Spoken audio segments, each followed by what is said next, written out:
Dun, dun, dun, dun. Well, now we're on to chili. I'm going to back this up so you can see me using the controls. Again, if it's off, poking it will wake it up. So there, I just I washed the pot, obviously, put it back onto the element, made sure that the bottom was dry so there was no sizzling or anything else. Now I'm going to make chili. As I said before, my recipe for chili is not everybody's recipe for chili. It's what you do, it's what you have, it's what you enjoy. So I'm going to start with about 1.5 pounds to 2 pounds of ground beef because I like a lot of meat in the chili. I'm going to saute that with some chopped onion, dry chopped onion, because quite frankly, I don't like dealing with onions.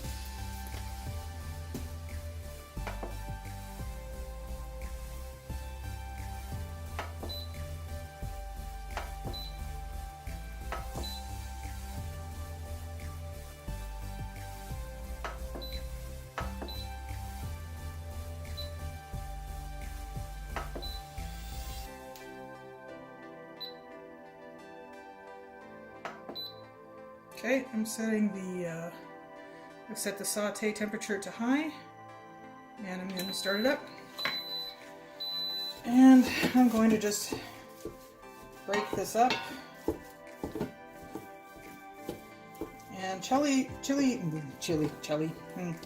is one of those great assembly recipes that everything just kind of goes in and then it just has to sit. And thanks to the Instant Pot, hopefully the sitting can be done in half an hour instead of 3 hours or overnight. We'll find out. Alright, so there's canola oil in the bottom of that under the meat. We've got the meat, the onions. It's on. Oh, it's on. And now I'm just going to put in some chili powder. I put in a lot of chili powder.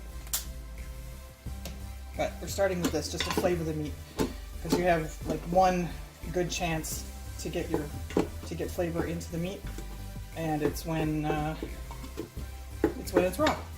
So while that's happening, I'm going to open and drain a can of kidney beans and a can of black beans. In here, no, I wasn't trapped in the kitchen for any length of time. There's a bouillon cube that I'm melting in boiling water. It is beef bouillon, and it'll help A, add the steam factor to this, and B, give it kind of a beefy boost. So, and then after that I have tomatoes, chili flakes, powdered chipotle, Worcester sauce, you know. Add what you like, leave out what you don't. And then you might find out that the thing you didn't like actually gave the chili a certain flavor that you had no idea that's where it came from. So the next time, you'll put it back in.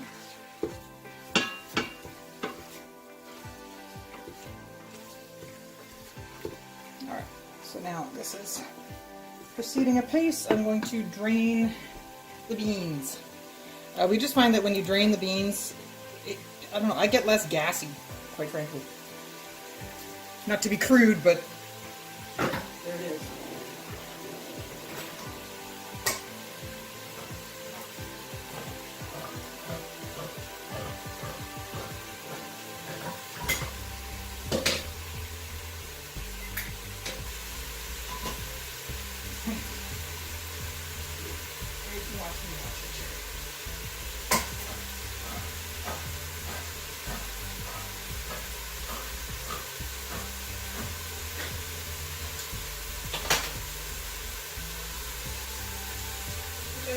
No, you gotta watch in the watching tree. Don't get the participate.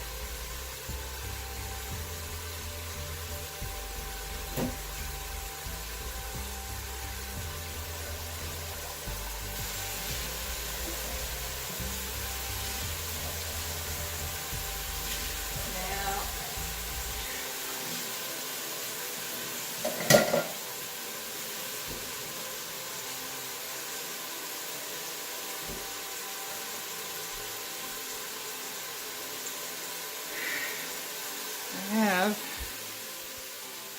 Audience. Boogie, get off the counter. Boogie, nope. Back up, back up, back up, back up. There you go. And yes, if you heard a cute little noise, that was him.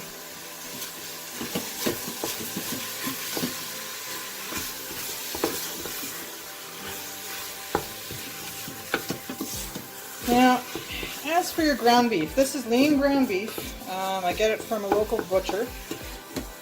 And grocery stores are fine. Costco is fine. If you do go shopping at your grocery store or Costco and get a particularly good deal,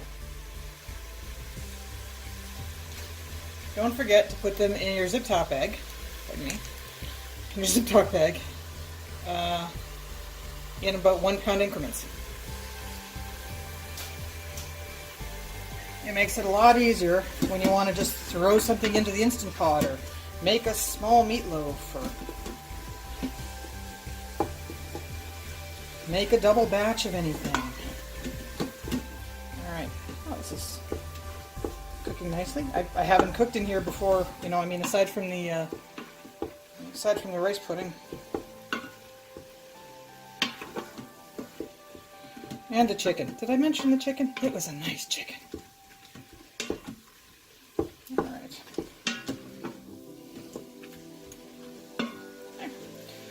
It's really coming along. I got it down to semi-gray with just some pink spots. I'll just keep going until those pink spots have been eradicated.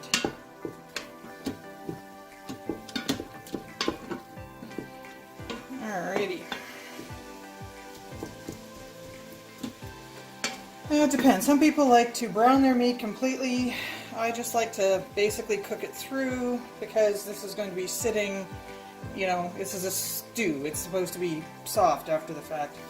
And, you know, mind you, I'd like to see how hot the Instant Pot can go. So should we do that? I think we should do that.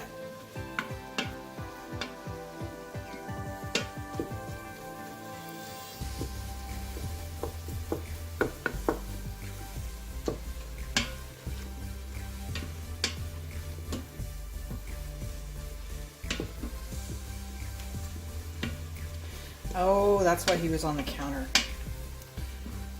Smuggy, my sister's cat, little gray guy, he really used to like rice pudding, but I haven't bought it for quite a while, so this is the first time he smelled it, and he doesn't know where the smell is coming from.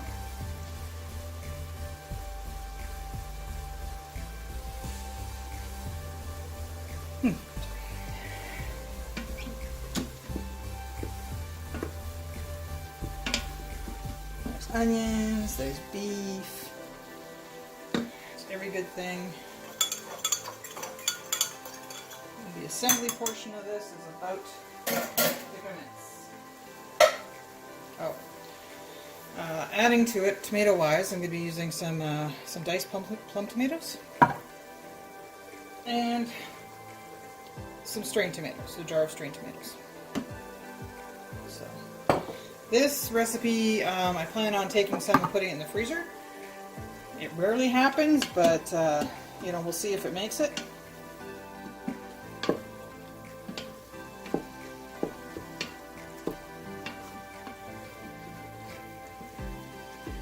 Okay.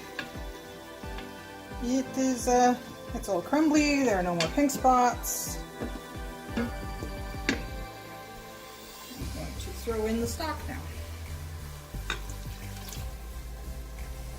There we go. And first round of beans. Ta-da. I have to strain the second round of beans.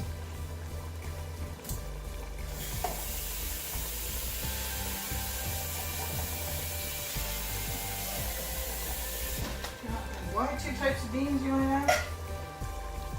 Because the kidney bean has one flavor and the black bean has another flavor and a completely different texture. It pops when you bite it. There you go. Alright. So now if these were black-eyed peas, I'd have something close to one of the meals that I used to have at home when I was a kid. And that's because my parents were born, well, not born, raised, they were raised in South America. So black-eyed peas were a thing.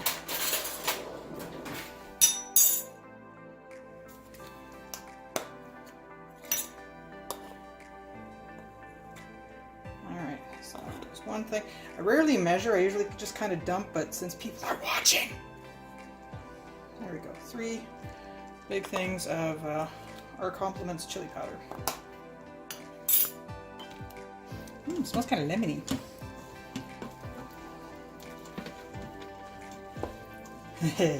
See, now that already smells like chili to me. It has the chili powder, which is where it gets its name. Now I got some chipotle.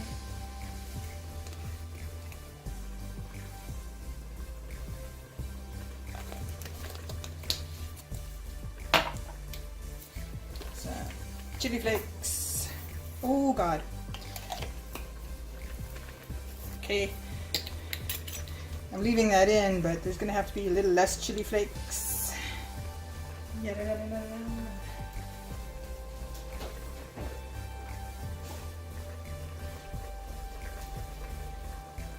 Yeah, that's good. I don't want to die. Ground cumin because I love cumin. You want to kind of get all this stuff in at least like at this point of it, because you want it to kind of cook. The spices have like a really raw taste if you add them at the end. So it's like when you're making a roux to make gravy.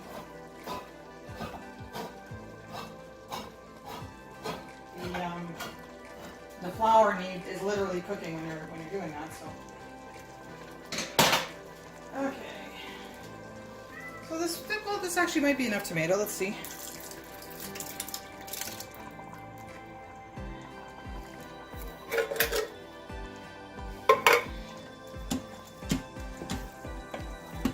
Now it needs additional liquids.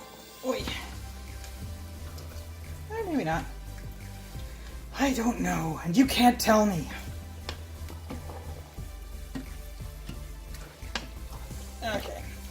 Well, I'm not tasting what that's for.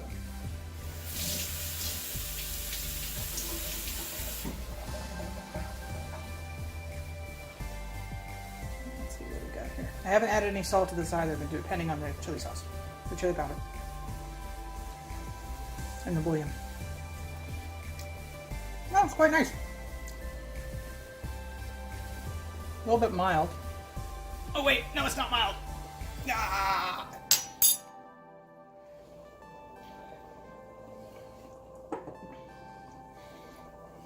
Now I gotta find the maximum level on the inside of this pot. Okay, I have plenty of room for this. Or not.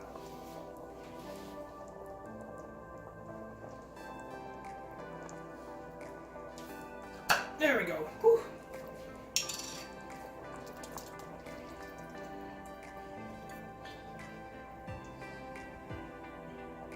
And we're still away from the max line on the inside of the Instant Pot, which is way up here. And I don't know why my cat is crying, but oh, it's because he wants to go outside. He doesn't realize it's minus 26 right now. That's Celsius. That's like your face drops off while you're walking down the street temperature. Yes, it is that bad. Okay. Smells delightful. Okay, I'll give you one look. Then I'll clumsily fasten it together yet again. And some people throw in celery sticks, or like chopped celery, or mushrooms, or I've even had it with corn. actually quite nice, but it's a bit of a... All right, so we're going to turn that off, and then we're going to tweak it up. Back it up here so you can see what I'm doing. Pressure cooking.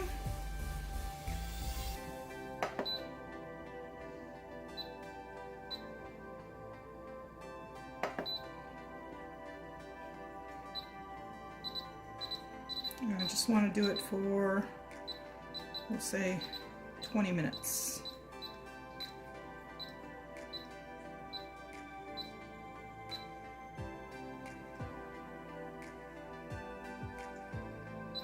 There we go. Okay.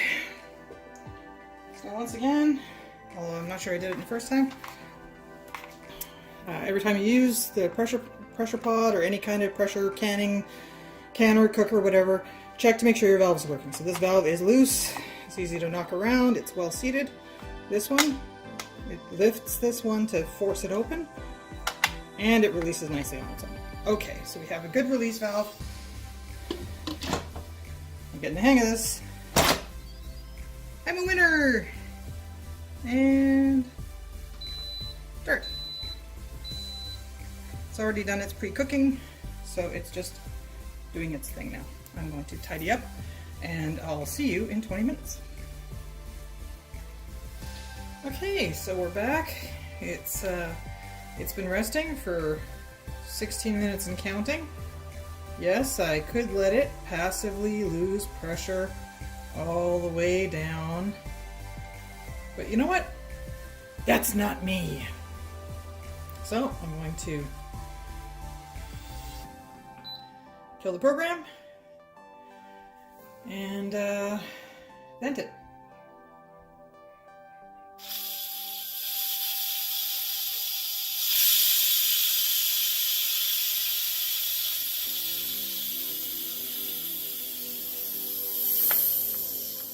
There we go. There wasn't a lot left in there. And there's the lock. This is the lock. It popped down, so yay. I'll just release that. And now let's see what we did. That's right, I'm making you a part of this. Okay. Alright.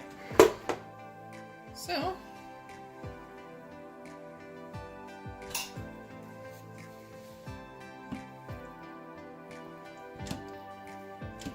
well,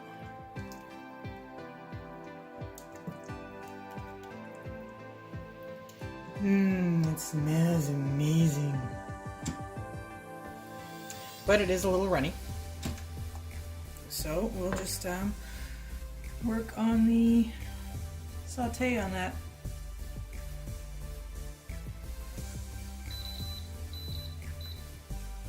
Cook some of that off.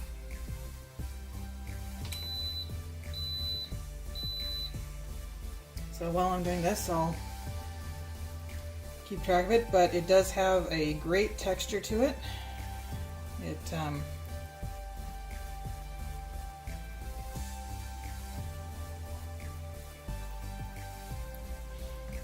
tastes very nice.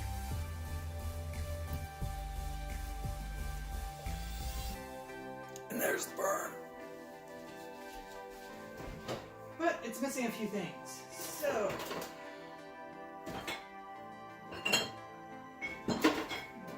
those things. Bring them to it. So, to enhance the beef flavor, we use some Leon Perrins, and to give it some umami, some soy.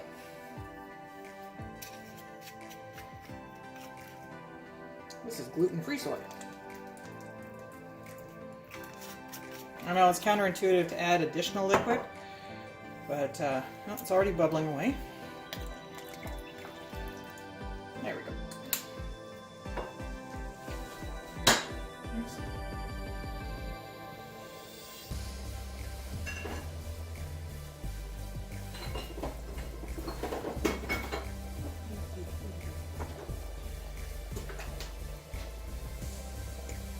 A little sriracha sauce.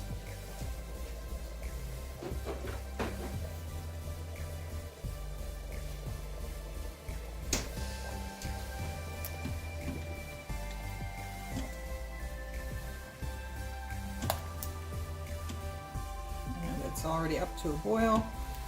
So about 5 minutes from now, it should be done.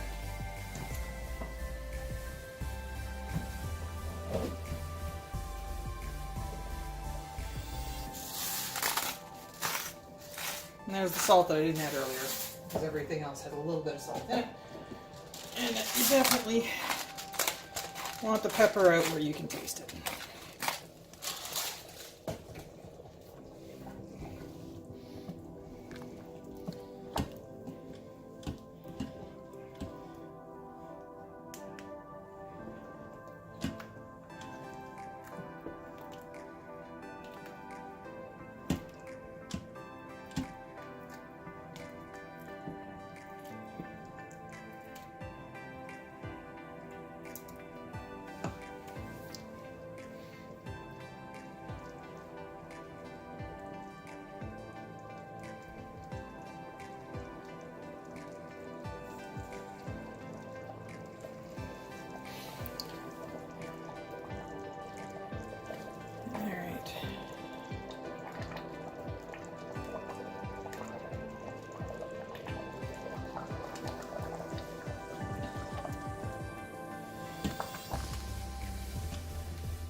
Okay, I'll get back to you when this is finished. It's almost finished.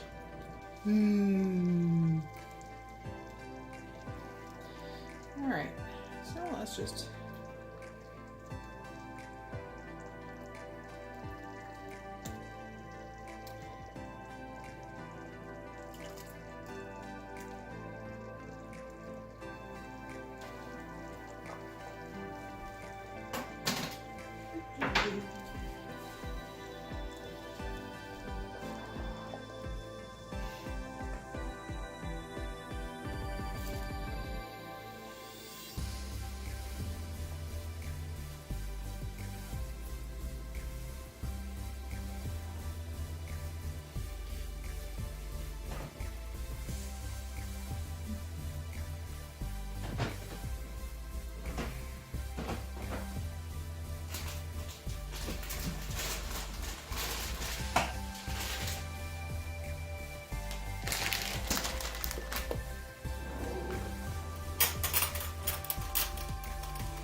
Instant pot chili.